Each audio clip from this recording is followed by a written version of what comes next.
The storm had swallowed the training field whole. Rain poured down in relentless sheets, turning the once solid ground into a churning sea of mud and chaos. The wind howled like a wounded beast, rattling the trees and bending them to its will. And in the middle of that furious tempest, a German shepherd named Rex clamped his teeth around a thick branch, growling and straining with every ounce of strength in his powerful body. His handler, Officer Mark Halden, stood knee-deep in the muddy water, gripping the other end of the branch and shouting for Rex to let go. But the canine wouldn't. No command, no shout, no tug could break his hold. His eyes were wild, desperate, and terrified. And in that heart-stopping moment, no one understood why. Not yet. If you believe in loyalty that defies logic, in the power of second chances, and in the bond between humans and animals that can change lives forever, then take a second right now to like, comment, share, and subscribe to Pawsitive Tales. Your support helps us share more stories that prove love, courage, and devotion still exist in this world. Mark had been working with canine units for over 15 years, but he had never seen anything like this. Rex was his most disciplined partner, calm under fire, precise in commands, and unshakably obedient. Yet here he was, snarling and fighting against Mark's pull like a wild animal, refusing to release the branch from his jaws. Around them, 3 other canines sat obediently on the higher ground, watching the chaos unfold, with ears pinned and tails stiff. The storm had transformed their training area into a dangerous swamp, but this wasn't part of the exercise. Something was wrong. Mark could feel it in his gut. "Rex, out!" He barked again, his voice slicing through the wind. But the dog's grip only tightened, his muscles straining, water splashing wildly around them. It wasn't aggression. Mark knew that much. This wasn't defiance. It was something deeper. Fear? Urgency? It was as if Rex knew something that Mark didn't. The water surged again, rising higher around Mark's legs. He dug his boots into the mud to stay steady. That's when he noticed it. A faint vibration under the water, a subtle pull. Mark frowned and shifted his stance. The branch wasn't floating aimlessly. It was anchored to something below the surface. And Rex wasn't just biting wood. He was trying to pull it free. The realization sent a chill down Mark's spine. He took a deep breath and let Rex lead. The dog heaved and thrashed, dragging the branch inch by inch toward the surface. And then Mark saw it. Something pale and cloth-like clinging to the underside. His heart stopped. That wasn't debris. That was fabric. The mud-stained current churned again, and for a fleeting second, Mark caught sight of a small, motionless hand beneath the branch. "Dear God," he whispered. Rex roared with renewed fury, his claws tearing at the muck as he fought to pull the heavy branch free. Mark dropped to his knees and shoved his hands into the murky water, ignoring the cold and the sting of debris scraping his skin. Together, man and dog worked in frantic unison, driven by pure instinct now. And then, with one final desperate heave, the branch gave way and something surfaced. It was a child, a boy.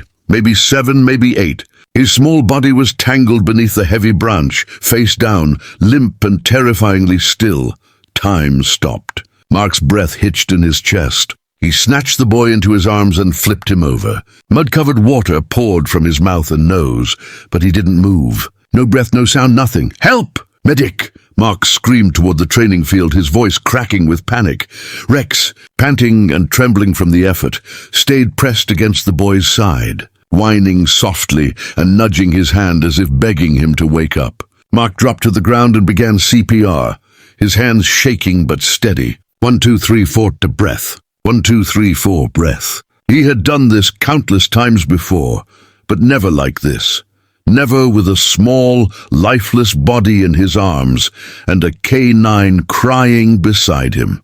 Minutes felt like hours. The rain didn't stop. The wind didn't stop. But Mark didn't stop either. And then, just as despair began to claw at his chest, the boy coughed. It was small and weak, but it was there, a flicker of life. Mark turned him gently to the side as more water spilled from his lungs, and the boy gasped again, louder this time. His chest rose and fell. He was breathing. A roar of relief erupted from the officers rushing onto the field. The paramedics were already sprinting toward them, carrying equipment and blankets. But Rex didn't move. He stayed right there, his head pressed against the boy's arm, his body shaking as if he understood exactly what had just happened. He had refused to let go, because someone's life depended on it. The paramedics whisked the boy away to the hospital, and later Mark would learn the rest of the story. The child had wandered away from a nearby picnic area, drawn by the sound of the storm and the rushing water. He'd slipped into the flooded training field and been pinned beneath the heavy branch, unable to free himself or cry for help. By the time the officers arrived, only a few minutes remained before it would have been too late. But Rex had heard something no human ear could. A faint splash, a muffled struggle. Maybe it was instinct, or maybe it was something deeper, that mysterious sense that dogs have, that humans will never fully understand. Whatever it was, it had driven him to defy every command, to fight with everything he had, to save a child he had never met. That night, as the rain eased and the sky cleared, Mark sat beside Rex in the K9 unit's kennel. The dog was exhausted, his fur still damp and muddy, but his eyes were calm now. Mark rested his hand on Rex's head and felt a lump rise in his throat. "You did good, boy," he whispered, voice trembling. "You saved him." And Rex, as if understanding, leaned into the touch and let out a soft sigh. The story spread like wildfire across the town. News crews called Rex a hero.